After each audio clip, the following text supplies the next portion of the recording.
రాజశేఖర రెడ్డి గారి ఐడియాలజీ, రాజశేఖర రెడ్డి గారి ఆశయాలు ఏమిటి అని తెలిసి నడుచుకున్న వాళ్ళే నిజమైన రాజశేఖర రెడ్డి గారి వారసులు. కాంగ్రెస్ పార్టీ నాయకులు, కార్యకర్తలు మీ అందరూ కాంగ్రెస్ పార్టీని బలపరచడము అంటే దానికి అర్థం రాజశేఖర రెడ్డి గారి ఆశయాలను మళ్ళీ నిలబెట్టడం. ఇది సులువైన పని కాదు. రాజశేఖర రెడ్డి గారు సులువుగా ముఖ్యమంత్రి కాలేదు. ముఖ్యమంత్రి అయిన తర్వాత కూడా రాజశేఖర రెడ్డి గారు కష్టపడుతూనే ఉన్నారు. ఎందుకంటే ఏ రోజు రాజశేఖర రెడ్డి గారు నేను ముఖ్యమంత్రి అయ్యాను కదా అని ఊపిరి తీసుకొని మళ్ళీ ప్రజలకు కనిపించకుండా పోలేదు.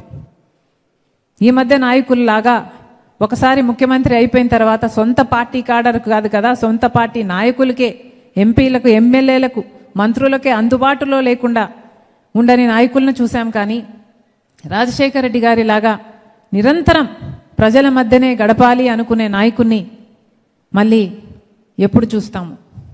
రాజశేఖర రెడ్డి గారు రచ్చబండకని బయలుదేరారు. ఒక్కసారి ఆలోచన చేయండి. ముఖ్యమంత్రి అయ్యారు, రెండోసారి ముఖ్యమంత్రి అయిన తర్వాత రచ్చబండ ఆలోచన చేశాడు రాజశేఖర రెడ్డి గారు. ఏ ముఖ్యమంత్రి ఆలోచన చేశాడు? ఎలక్షన్ అయిపోయిన తర్వాత, పదవి వచ్చిన తర్వాత, ముఖ్యమంత్రి అయిన తర్వాత మళ్ళీ ప్రజల దగ్గరికి వెళ్ళాలి అని ఆలోచన వచ్చింది. అంటే రాజశేఖర రెడ్డి గారికి ఎందుకు వచ్చింది?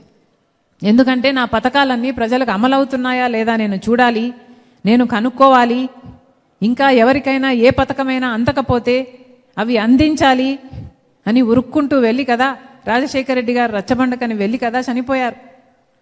అలా కదా నాయకులు ఉండాలి. రాజశేఖర రెడ్డి గారికి ఇన్ని పథకాలు, ఆరోగ్యశ్రీ, ఫీజు రీయింబర్స్మెంట్, ఇలాంటివన్నీ ఇన్ని గొప్ప గొప్ప ఆలోచనలు వచ్చాయి అంటే ఎలా వచ్చాయి? ఎందుకంటే ఆయన ప్రజల మనిషి కాబట్టి వచ్చాయి. ప్రజల మనిషిగా రాజశేఖర రెడ్డి గారు కాంగ్రెస్ పార్టీలో ముఖ్యమంత్రి అయిన తర్వాత కాంగ్రెస్ పార్టీ ఆలోచన కూడా అదే కాబట్టే రాజశేఖర రెడ్డి గారు రుణమాఫీ లాంటివి ఎన్నో చేయగలిగారు. ఎందుకంటే రుణమాఫీ అన్నది కాంగ్రెస్ పార్టీ అధికారంలో ఉండగా కేంద్రంలో అమలు చేస్తే ప్రతి రాష్ట్రంలోనూ రుణమాఫీ జరిగింది. అది రాజశేఖర రెడ్డి గారు ఆంధ్ర రాష్ట్రంలో కూడా అమలు చేయగలిగారు. ఎందుకంటే అధికారంలో కేంద్రంలో ఉన్నది కాంగ్రెస్ పార్టీ కాబట్టి. నేను చెప్పాలనుకున్నది ఏమిటంటే కాంగ్రెస్ పార్టీ ఐడియాలజీ, రాజశేఖర రెడ్డి గారి ఐడియాలజీ భిన్నంగా ఉన్నాయి. ఈరోజు మనం చూస్తున్న అన్ని పార్టీల ఐడియాలజీ కంటే, వాళ్ళు చేస్తున్న పని తీరు కంటే చాలా భిన్నం Congress party ideology, Congress party పనితీరు. అది మళ్ళీ రావాలి. సమాజానికి అది అవసరం. ఇది వస్తేనే మన దేశంలో ప్రజాస్వామ్యం మళ్ళీ ఇలాగే వర్ధిల్లాలి. ప్రజాస్వామ్యం ఇంకా రాజ్యాంగమైన ప్రజాస్వామ్యమైనా ఇంకా బ్రతికే ఉండాలి అంటే దీనికి కాంగ్రెస్ పార్టీ అవసరం. ఈరోజు రాహుల్ గాంధీ ప్రధానమంత్రి కావడం అన్నది భారతదేశానికి ఒక అవసరం. అదే రాజశేఖర రెడ్డి గారు ఎప్పుడో రాజశేఖర రెడ్డి గారి బ్రతుకుండంగా ఎన్నో సంవత్సరాల క్రితమే రాజశేఖర రెడ్డి గారు రాహుల్ గాంధీ గారు ప్రధానమంత్రిని చేయాలి అని కలలు కన్నారు. అసలు ఆ రోజులో రాహుల్ గాంధీ గారికి ఇంకా రాజకీయాలలో ఓ నామాలు కూడా తెలియవు కావచ్చు. అలాంటి సమయంలోనే రాజశేఖర రెడ్డి గారు రాహుల్ గాంధీ మంచితనాన్ని గుర్తించి, ఆయన మంచి మనసును గుర్తించి, ఈయన ప్రధానమంత్రి అయితే మన దేశానికి మేలు జరుగుతుంది అని గుర్తించి ఆ రోజుల్లోనే రాజశేఖర రెడ్డి గారు రాహుల్ గాంధీ ప్రధానమంత్రి కావాలి అని చెప్పారు. ఆ రాజశేఖర రెడ్డి గారి కళ నిజం చేయడానికే ఈరోజు రాజశేఖర రెడ్డి బిడ్డ కాంగ్రెస్ పార్టీలో ఉంది. ఇది రాజశేఖర రెడ్డి గారి చివరి కోరిక, రాహుల్ గాంధీ గారిని ప్రధానమంత్రిని చేయాలి అని. నేను కాంగ్రెస్ పార్టీలో ఉండడానికి ఇంకో కారణం కూడా ఉంది.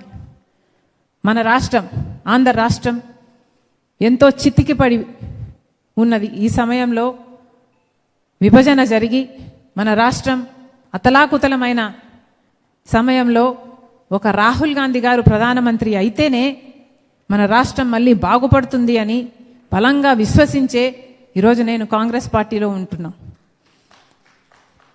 ఒకటి ఆలోచన చేయండి. నిజమే, చాలా దురదృష్టం రాజశేఖర రెడ్డి గారు చనిపోవడం, చాలా దురదృష్టం. రాజశేఖర రెడ్డి గారు బ్రతికే ఉండుంటే అసలు రాష్ట్ర విభజన జరిగేదే కాదు. కానీ రాజశేఖర రెడ్డి గారు ఒక్క మనిషిగా రాష్ట్రాన్ని గట్టిగా ఒక్కటిగా పట్టుకొని నిలబడిన మనిషి. కానీ ఆ మనిషే పోయిన తర్వాత మన రాష్ట్రాన్ని ఒక్కటిగా పట్టుకునేవాడు నాయకుడు లేకనే మన రాష్ట్రానికి మన రాష్ట్రం విడగొట్టాల్సిన పరిస్థితి వచ్చింది. ఎందుకంటే అప్పుడు తెలంగాణ ఉద్యమం జరుగుతుంది,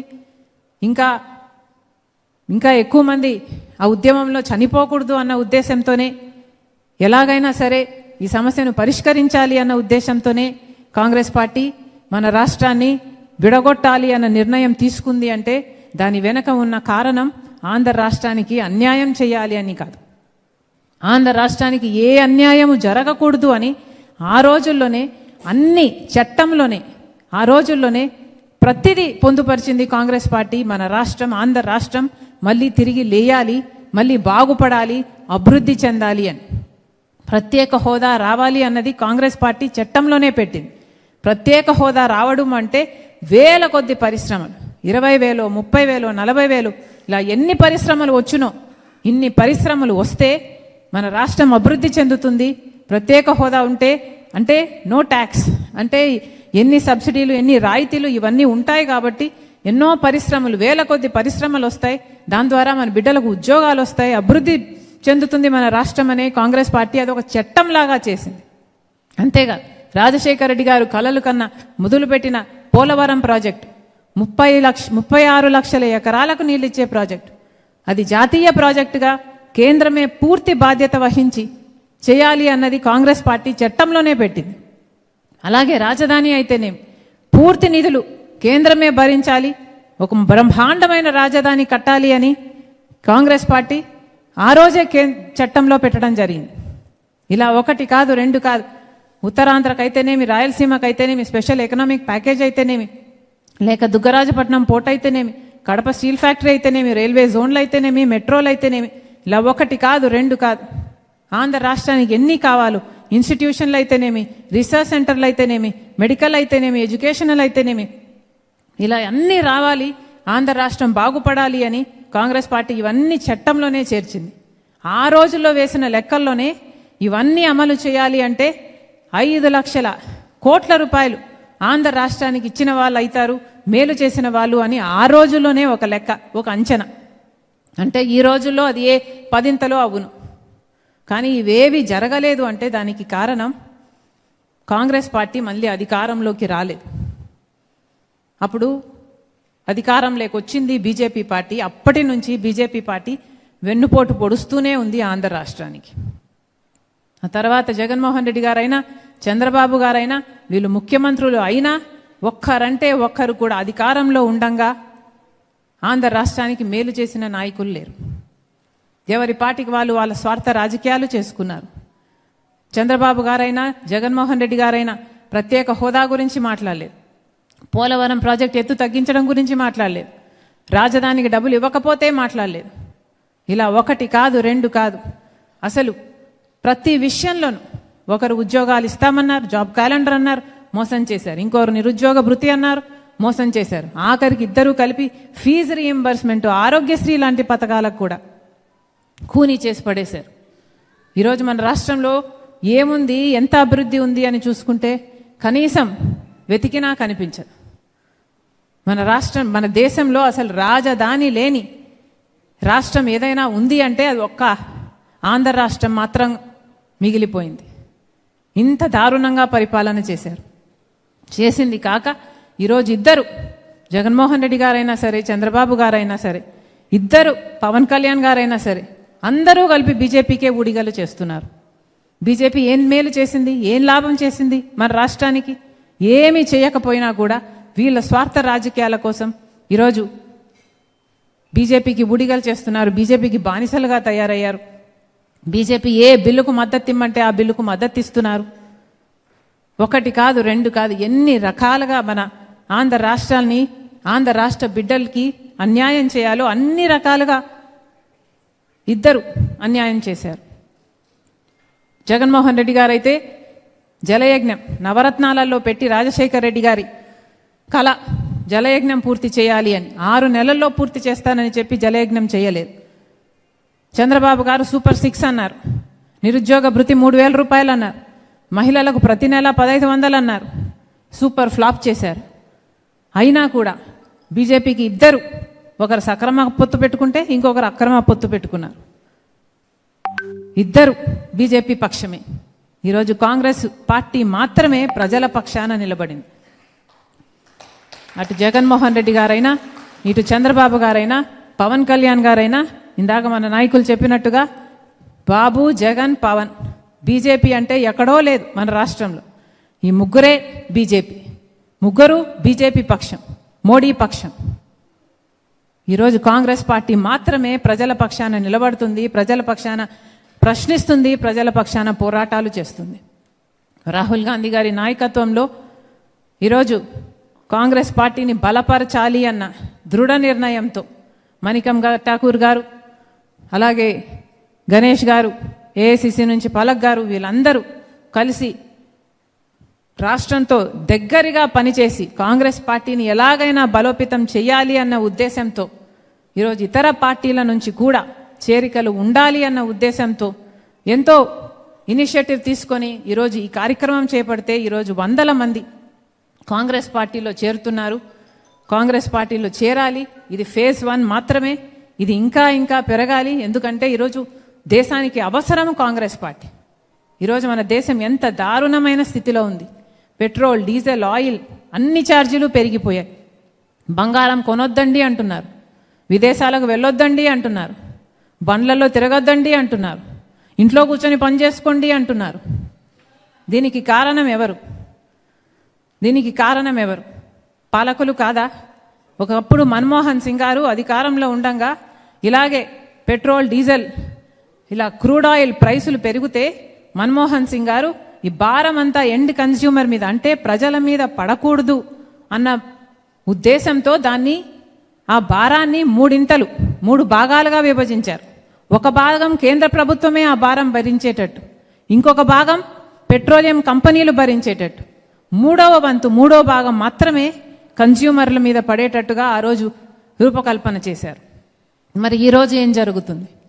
ఈరోజు ఏం జరుగుతుంది? పూర్తి భారం ప్రజల మీదనే వేసేశారు. పోనీ క్రూడ్ ఆయిల్ ప్రైజులు తగ్గినప్పుడైనా సరే ఏమైనా ప్రజలకు ఆ బెనిఫిట్ అందించారా అంటే అప్పుడు అందించలేదు. అప్పుడేమో పూర్తి లాభము ప్రభుత్వమే తీసుకుంది, ఇప్పుడేమో పూర్తి భారము ప్రజల మీదనే వేస్తున్నారు. ఇది ఎక్కడి న్యాయం అని అడుగుతున్నాం. పోనీ రాష్ట్రానికే తీసుకుందాం. ఎవరు మేలు చేశారు? చంద్రబాబు గారైనా సరే, జగన్మోహన్ రెడ్డి గారైనా సరే, మొత్తం అందరూ స్టేట్ ట్యాక్సులు కలిపితే ఆంధ్ర రాష్ట్రంలో ఉన్నంత ఛార్జీలు దేశంలో ఇక ఎక్కడా లేవంట. పెట్రోల్, డీజిల్ ధరలు కేవలం ఆంధ్ర రాష్ట్రంలో మాత్రమే హైయెస్ట్ అంట మన దేశంలో. ఎందుకంటే రాష్ట్రం అన్ని ట్యాక్సులు వేస్తుంది, అన్ని సెస్సులు వేస్తుంది. దాంతో ఆంధ్ర రాష్ట్రం మన దేశంలోనే టాప్లో ఉంది పెట్రోల్, డీజిల్ ఛార్జీలలో. ఈరోజు సిగ్గు లేకుండా ఈరోజు పొద్దున పేపర్లో చూస్తే వైసీపీ వాళ్ళు ధర్నాలు చేశారట. దేనికి ధర్నాలు చేశారంటే పెట్రోల్, డీజిల్ ఛార్జీలు పెంచారని, అదే ఆంధ్ర రాష్ట్రంలోనే హైయెస్ట్గా ఉన్నాయని ధర్నాలు చేశారట. ఒక్క చోటైనా జగన్మోహన్ రెడ్డి గారైనా, ఏ నాయకుడైనా మా ప్రభుత్వంలో కూడా మేము ఇలాగే చేశాము, మా ప్రభుత్వంలో కూడా అప్పుడు కూడా ఆంధ్ర రాష్ట్రంలోనే హైయెస్ట్ డీజిల్, పెట్రోల్ని ఒక్కడైనా నిజాయితీగా చెప్తున్నాడా? లేదు. వీళ్ళేదో పెద్ద హీరోలు అయినట్టుగా వీళ్ళు పోరాటాలు చేస్తున్నారంట. పోనీ చంద్రబాబు గారు ఆ రోజుల్లో జగన్మోహన్ రెడ్డి గారు అంత వేటేస్తున్నారు, అంత సెస్సులేస్తున్నారు అని ఆ రోజు చంద్రబాబు గారు పెద్దగా చెప్పారు, ఉద్యమాలు చేశారు, మేము వచ్చినప్పుడు తగ్గిస్తాము అని. మరి చంద్రబాబు గారు కూడా ఇప్పుడు అలాగే చేస్తున్నారు. ఇద్దరికి ఏమిటి తేడా? దొందే. ప్రజల గురించి ఎవరు ఆలోచన చేస్తున్నారు? ఎవరు ఆలోచన చేయటం లేదు. అసలు ఆంధ్ర రాష్ట్రం కాదు కదా, అసలు భారతదేశ గౌరవం కూడా తగ్గించేస్తున్నారు మోడీ గారు. అసలు ఒకప్పుడైతే భారతదేశ గౌరవం ఎంత ఎత్తున ఉండేదంటే ఇందిరాగాంధీ గారి టైంలో అమెరికాతో ఇందిరాగాంధీ గారు చాలా ధైర్యంగా చెప్పగలిగారు, మీ జోక్యం మా దేశం మీద అనవసరము అని, మీ పని మీరు చూసుకోండి అని. మహిళా ప్రధానమంత్రిగా ఉండి కూడా అంత గట్టిగా సమాధానం చెప్పగలిగింది ఇందిరాగాంధీ. మరి ఇప్పుడు మోడీ గారు ఏం చేస్తున్నారు? మోడీ గారి పిలక ట్రంప్ గారి చేతుల్లో ఉంది కాబట్టి ఏమీ మాట్లాడు, వాళ్లకు బానిసయ్యాడు. సోలార్ డీల్లో అదానీ గారు జగన్మోహన్ రెడ్డి గారికి ఇచ్చిన లంచం దగ్గర నుంచి మోడీ గారి ప్రతి అక్రమానికి కావాల్సిన రుజువులన్నీ ట్రంప్ చేతుల్లో ఉన్నాయి. కాబట్టి ట్రంప్ ఏం చెప్తే మోడీ గారు అదే చెయ్యాలి. అందుకే ఈరోజు ట్రంప్కి బానిసునిగా మారాడు మోడీ గారు. ఈరోజు ఎక్కడుంది ఆత్మగౌరవం?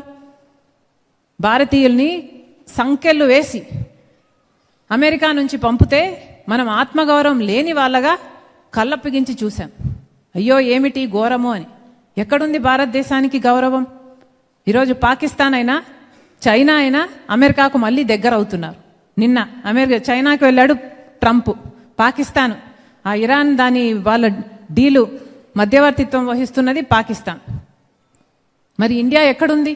భారతదేశం ఎక్కడుంది? భారతదేశ గౌరవం ఎక్కడుంది? ఎంతగా తగ్గించేశారు? ఇవన్నీ కూడా ఆలోచించాల్సిన విషయాలు. వీటన్నిటి గురించి పోరాటం చేస్తున్నది ఒక్క కాంగ్రెస్ పార్టీ మాత్రమే. రాహుల్ గాంధీ గారు దాచుకోవడానికి ఏమీ లేదు, దోచుకున్నది ఏమీ లేదు కాబట్టి, భయపడని వ్యక్తి కాబట్టి ఈరోజు ఇంత గట్టిగా నిలబడి ప్రజల పక్షాన పోరాటం చేయగలుగుతున్నాడు. ఎన్నో త్యాగాలు చేసిన కుటుంబం అది. ప్రాణత్యాగాలు చేశారు. ఈ రోజు వరకు కూడా చాలా సింపుల్గా హంబుల్గా బ్రతికే కుటుంబం వాళ్ళది. కేవలం వాళ్ళైతే మాత్రమే, రాహుల్ గాంధీ గారు మాత్రమే మన దేశానికి ప్రధానమంత్రిగా ఉంటేనే మన దేశం బాగుపడుతుందని ఏనాడో చెప్పాడు రాజశేఖర రెడ్డి గారు. మనందరం కలిసి దాన్ని నిజం చేయాలి. ఆంధ్ర రాష్ట్రంలో కూడా కాంగ్రెస్ పార్టీ నిలబడాలి, బలపడాలి, ఎదగాలి, గెలవాలి. ఇవన్నీ మనం చెయ్యి కలిపితే ఇది సాధ్యం చేసుకోగలం. మరొకసారి కాంగ్రెస్ పార్టీని, ఐడియాలజీని నమ్మి మీరు ఈరోజు కాంగ్రెస్ పార్టీలో చేరుతున్నందుకు మరొకసారి రాజశేఖర రెడ్డి బిడ్డ మనస్ఫూర్తిగా మిమ్మల్ని ఆహ్వానిస్తుంది. Thank you. జోహార్ వైఎస్ఆర్, జోహార్ వైఎస్ఆర్, జై కాంగ్రెస్.